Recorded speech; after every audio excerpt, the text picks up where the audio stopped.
Welcome, everybody. My name is Kelsey Doom. I'm the president and CEO at the Brookings Area Chamber of Commerce. I'm excited to introduce Kathy today. She's going to be talking with us about advertising and just all of the 101. It's going to be really great, really informative. This webinar is put on because our Business Resource Committee through the Brookings Area Chamber of Commerce has organized them. And so we want to thank all of those committee members. So without further ado, Kathy Hogan, she is with Outsource Projects here in Brookings and does a lot of different trainings and education. Really great to have you with us, Kathy. I will let you take it away. Great, thank you. As she said, my name is Kathy Haugen, and I'm really happy to be here this morning with you. Last month, I presented a little bit about marketing and coming up with your marketing strategies and your marketing plan. And so today, I'm going to share my PowerPoint, share my screen here. Kelsey, it says that I can't share my screen. There you go. Try it one more time. Okay. There we go.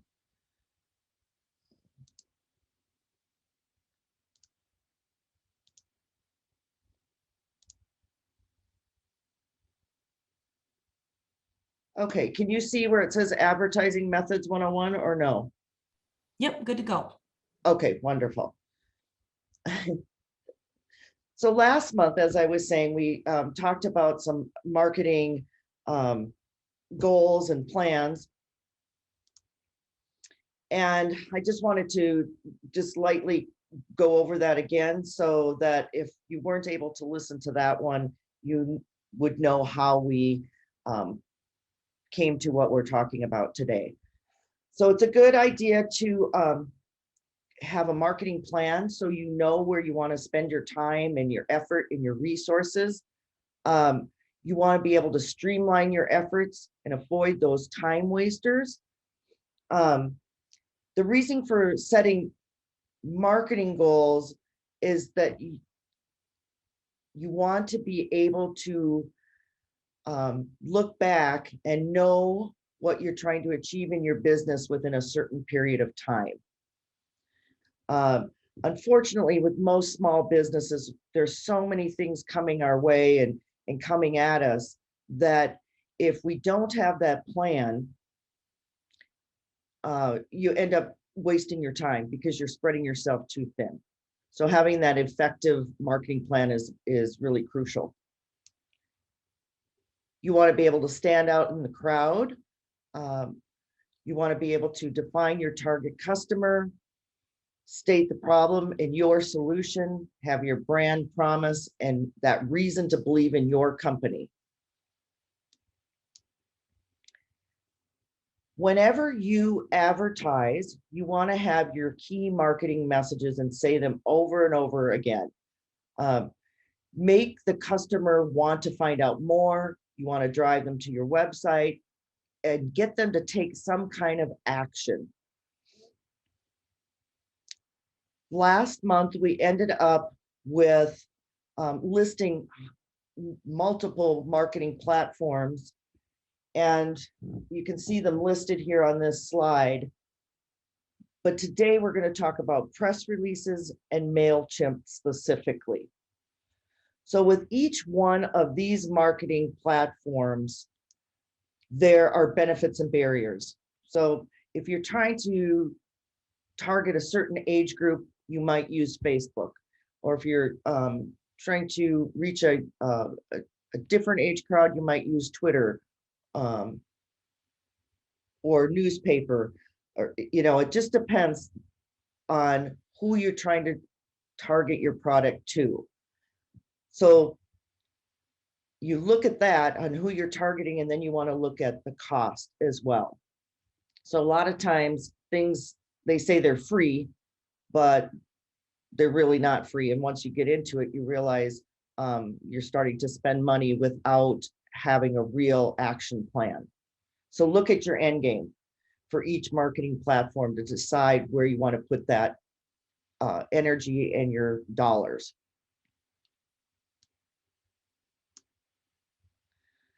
So what is a press release? A press release is a formal, official announcement that's something new about you, your business, your product line.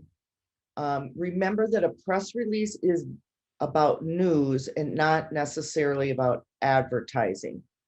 So you want to make it clean and crisp.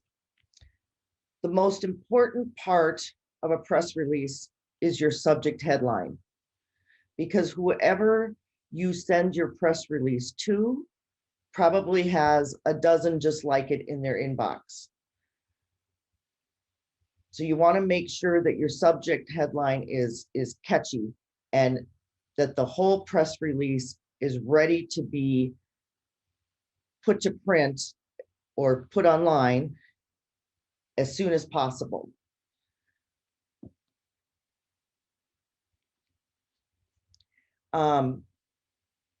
Try to send your press release in the morning so that it gives the people that you're sending it to time to look into your piece, maybe tie it together with other things they're working on.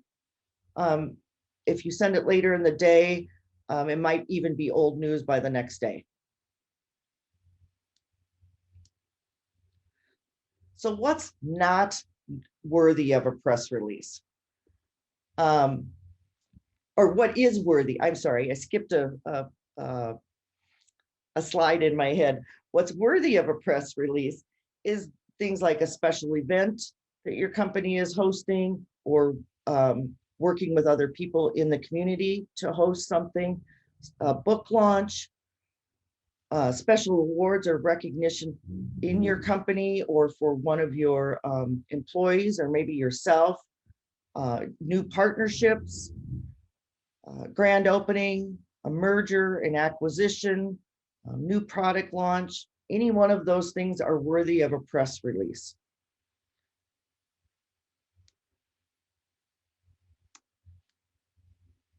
What a press release is not, it's not a sales pitch. It's not saying how great you are or full of false promises. You want to be sure that it's got news in it. It's something new and relevant and something that's happening now.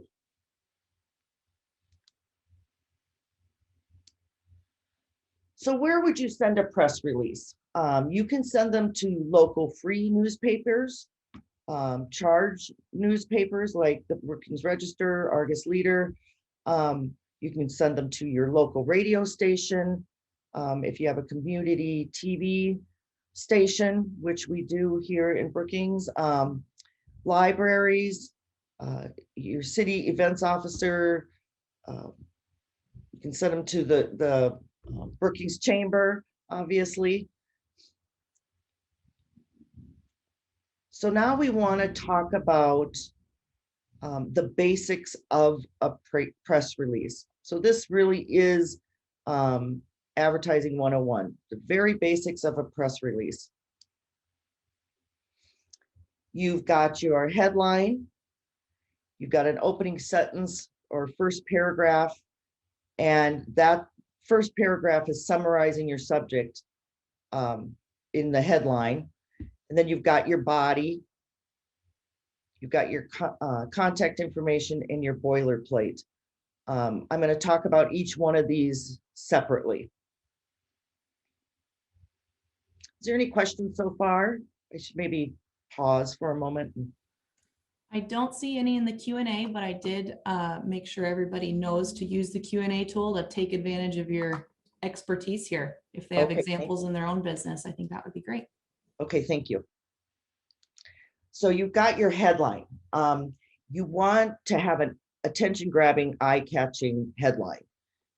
Avoid what's called an echo headline, where your headline says one thing and then your subheadline says the same thing, and then the first sentence of your paragraph says the same thing.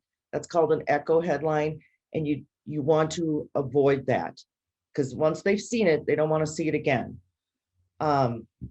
It's excessive repeating. Your headline would be in bold font, and it would be in a larger font than what's in the body. You can exclude words such as a and the, or at least not capitalize them. Think about the things that you kind of gloss over in the newspaper or on Twitter or Facebook.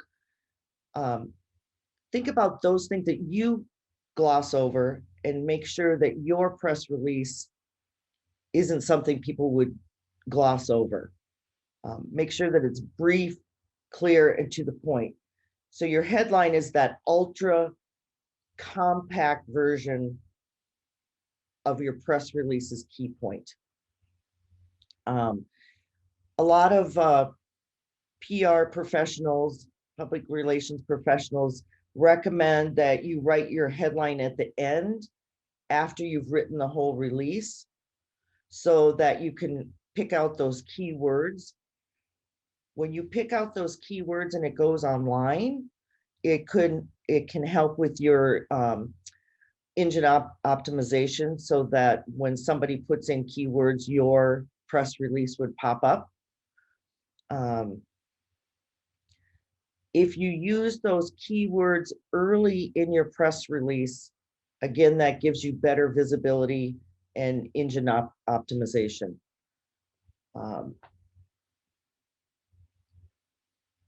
We'll go on to your opening sentence.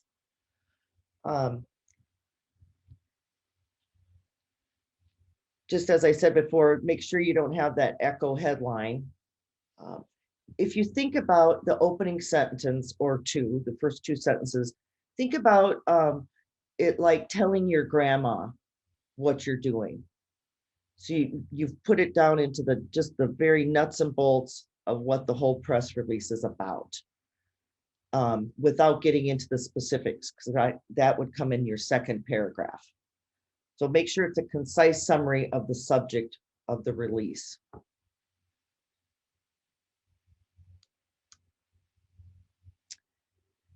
Now in the body, you want to include the date and the city state that the release is from, because you may, like if it was with 3M in Brookings, we would want to know that it's not the 3M in Minneapolis. We'd want to know that it's Brookings, South Dakota, and the date. It matters to think about what matters to your audience as you're writing the body of your press release. It's nice to follow that 5 W's and an H, the who, what, when, where, why, how. Put the most important information first, followed by more general information. Another thing to avoid would be long sentences and paragraphs, avoiding that repetition. So you want to strive for simplicity and no wasted words. Your first paragraph, which I said was 2 or 3 sentences, should sum up your whole press release. The rest is that additional content that elaborates on the first paragraph. Another key factor is to be sure you proofread your press release. If there are mistakes in it, the more apt they're going to toss it into the trash bin.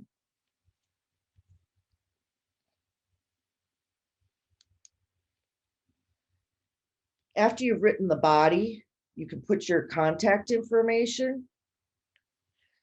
So if you put in your phone or email into the press release, make sure that you are able to answer your phone and your email in a timely manner, or the press release will be for nothing. Add your website only if your website is current. So I would say, before I would do a press release, I would make sure that my website and everything is up to date. If you're going to include that phone number or email or your website, maybe you aren't the person that will be answering those calls. So if it's someone else in your company, say Mary is going to answer all the emails, and you could put contact Mary at in the contact information.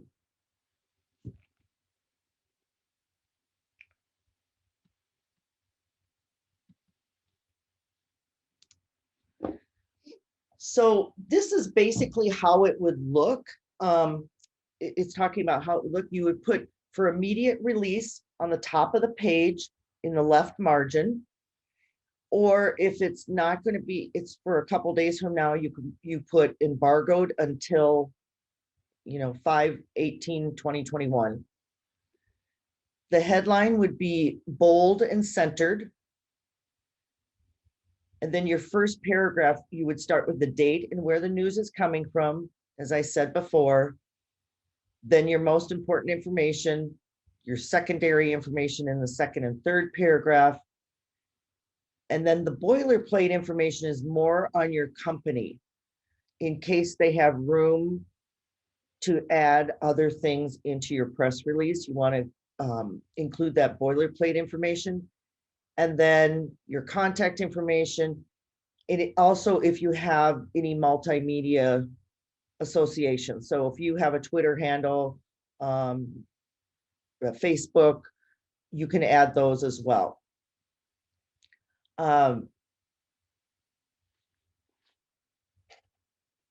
If you're mailing a hard copy, you can put it on your company letterhead. But the whole idea is to include a call to action by the people reading this press release. So this is the information on what you want the public to do with the information that you're releasing. So if you want your company, the people reading this press release to buy a product, make sure you include information on where they can get the product. If you want people to visit your website, maybe to enter a contest or learn more about your organization, make sure you include the website and or a phone number. Use your headline as the subject line of your email. Most press releases now go out in email. And so if you've written a good headline, you can use that as your subject line on your email. When you send your release by email, don't use a lot of formatting, like a giant type font or multiple colors. It doesn't help in a press release. It needs to be very basic. Send your release by email and use that formatting sparingly. If you are sending a Word document, make sure you save it one version down. So like if you have the newest version of Word, save it as one version down from what you have. Don't send a PDF file unless you're sending a full media kit, which we aren't talking today about. We're just talking about a basic press release. Your contact details should include your company's official name, the person that you have designated to be the contact person, times of availability, email address, proper telephone number, city codes and extension numbers, that type of thing. So where can you see some examples of a press release? You could go to any website of a large company and find their page for news or media. And if it's not one of their tabs, you can scroll down to the very bottom to their sitemap and click on news or media, and you can find plenty of press releases there. Before you write your first press release, you should research actual press releases on the web to get a feel of, the language, the tone, the structure, and the format. When you write your press release, If you're using a industry specific term, be sure that you define it or avoid using that jargon. Either one. You want to craft each press release to a specific media outlet. So if you send a press release, let's say to 5 different reporters at a newspaper, and you send them the same thing, and each reporter is responsible for different areas of the paper, like social, news, crime, and you just send the same thing, it's very obvious that you're trying to take a shortcut because you want it specific to what that reporter reports on. So the timing of your press release is important and the relevancy is important. Sometimes a follow-up call can also help develop a press release into a full story in a paper. Before we go on to MailChimp, do you have questions about press release? If I'm not able to answer them, I will most definitely get back to you. Looks like we have one from Sharon asking if you have an example of a good press release and one maybe that you're not as impressed with. Maybe we could, if you have some examples, we could send those on afterwards. I will do that. I That'd do be great. not have that in my presentation, although now that that question has been asked, that would have been a good thing to do.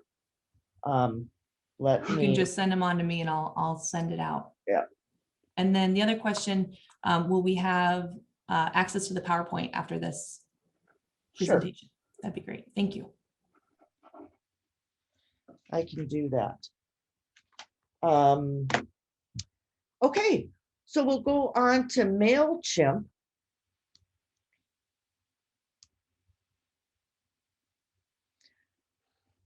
Now, the biggest question I always get is, what is MailChimp?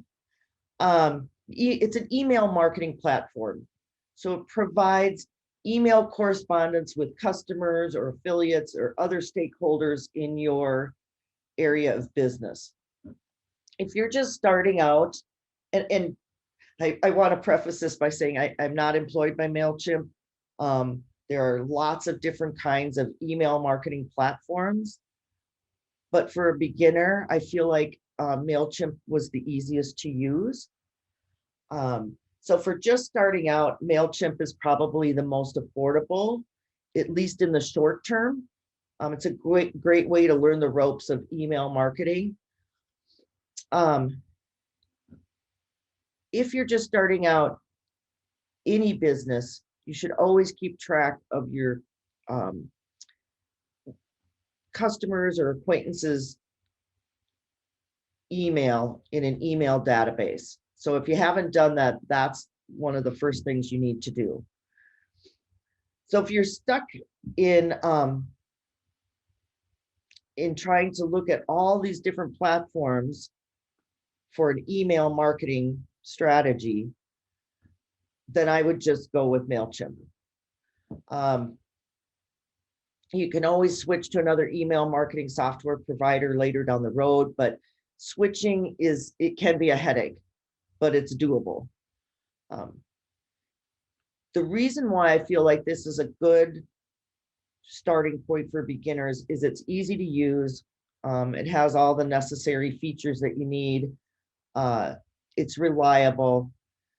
It's free until you have you reach 2,000 email subscribers, which if you have a growing business might not take long. So they allow you 2,000 email subscribers and 10,000 emails in a month. So if you have 2,000 email subscribers,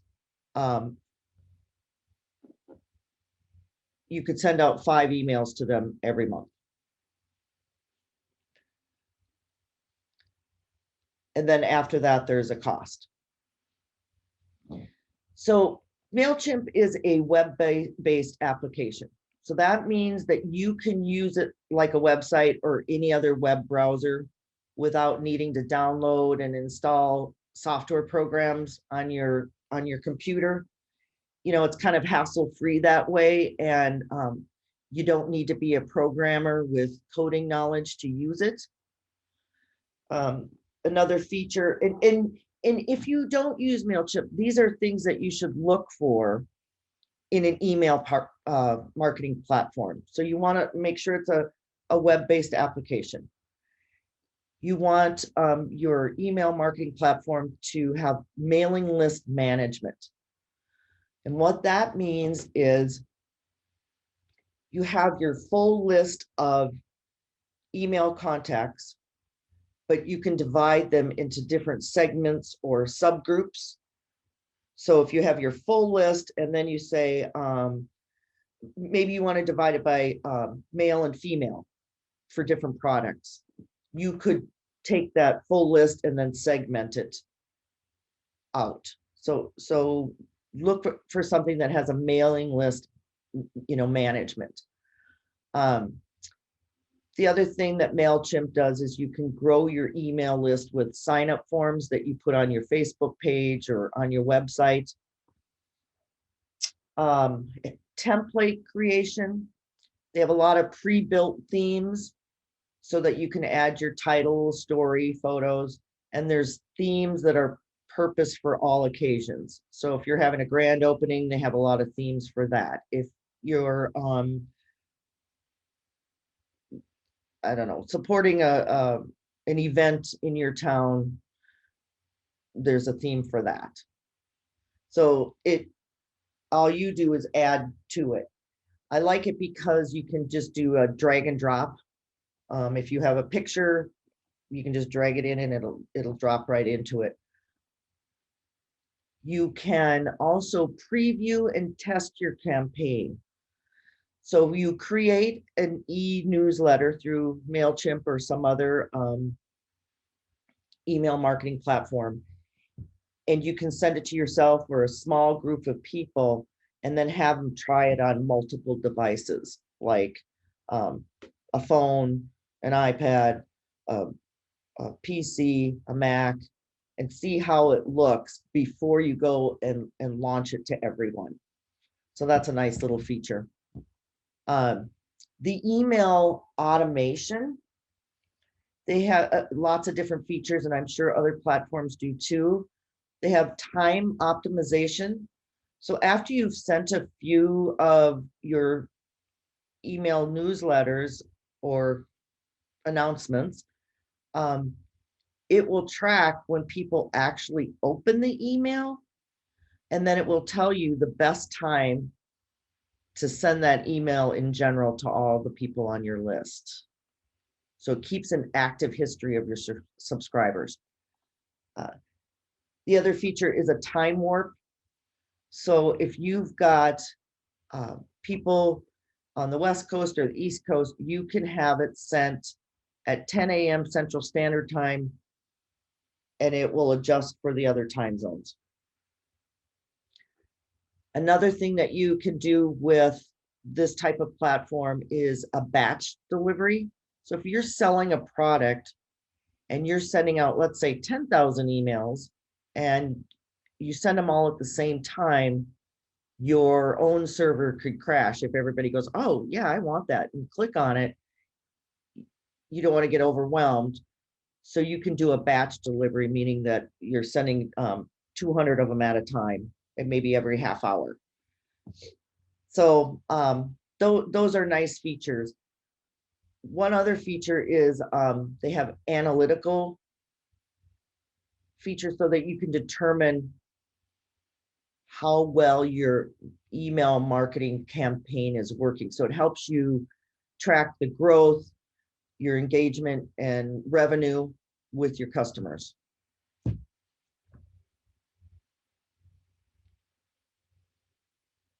And then one other thing they do have is the e-commerce features. And I'll be honest with you, I am not, I've never had to use e-commerce. So I don't know if it's a good platform for that, but they do offer that. Since I don't have, my company is a little different in that I don't need to use MailChimp for myself. So I don't have an account, but I wanted you to be able to see kind of what a MailChimp looks like. So if I compare it to Microsoft Word, and I just went into Microsoft Word and chose a brochure template, and you would bring in your own photos in here through Word. But then you would have to send it out and keep your own database. What happens with a MailChimp or something like MailChimp is you would just take those pictures, drop it into their template, one of the templates that you choose, and it would be coded and ready to send so that when it comes to someone's email, it looks the way it's supposed to. So it'll end up looking like, say, maybe this brochure, but it's programmed differently. And I love the drag and drop feature. And just another picture of what it could look like. Do you have any questions or comments about MailChimp? I don't see any questions in there. Okay. I did include my references for the press release and also the references for MailChimp. The actual MailChimp website explains this beautifully.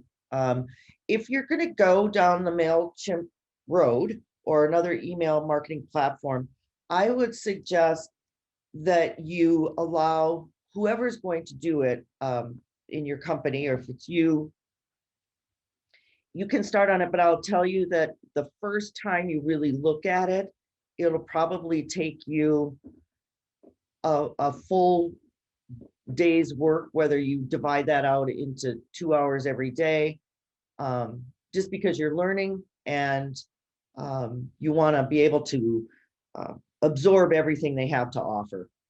After that, it's very quick. But anytime we learn something new, it takes time. So allow for that. And that's all I have for you. All right. Well, I see another. there we go. Okay. So I don't see any more questions coming in, but I want to give a last call. Does anybody have any examples in their own business that they'd like some advice on, or projects you're working on that you'd like to chat about? Throw those in the chat or the Q&A now. And Sharon, that was great. What's if people are wondering how to get in touch with, oh, here we go. In regards to web hosting, do you use MailChimp with any website? Yes, you can embed a so if you say do you want to join, you know how if you order something, let's say from Amazon, it'll say, do you want to hear our specials? Do you, you check those. You can embed a MailChimp form, and then it'll automatically connect with your MailChimp. Gosh, I'm losing my words. MailChimp. The account. Yes. And on those, they're pretty user friendly. The support and everything is always really great for those. I know we use Constant Contact here at the chamber, and anytime we have issues, go to Google, go to the support and help topics, and that always helps us too. And Constant Contact, is there anything that you can start out with for free, or? That's a good question. I don't know. We've always had the paid version. Well, you would have to with the chamber, and you knew that. So I'm not sure if there's if you only have a few emails to send or something, if there's a free version. Okay. I just want to let people know, when I was looking at this, I was looking at the pros and cons of MailChimp. There were some people that said, oh, it was nice when it was free, but then when I had to pay, some felt it was too high in price. So yep. it's really a personal decision, and there are other platforms and they're all very similar. Yep. And I mean, it's just like anything else, it's an investment. We always look at it as, if we get one new member off of what we pay for it, that we kind of balance it out that way. It makes sense for some organizations and businesses, and others it doesn't. There's so many free options nowadays. So it's fun to kind of explore those and everything. So It is, but we don't want, free isn't always free, as we know. right. You Could be a bet. hook. Yep, absolutely. Well, Kathy, thank you so much for taking the time to be with us today. We just appreciate you so much and your knowledge. We'll be sure to send out the examples of the press releases that we talked about, and the slides we will shoot to the attendees afterwards. This recording will be made available. So we will go forth and prosper in our advertising methods. Kathy, again, thank you, and Thank have a you. wonderful rest of your day. Thank you.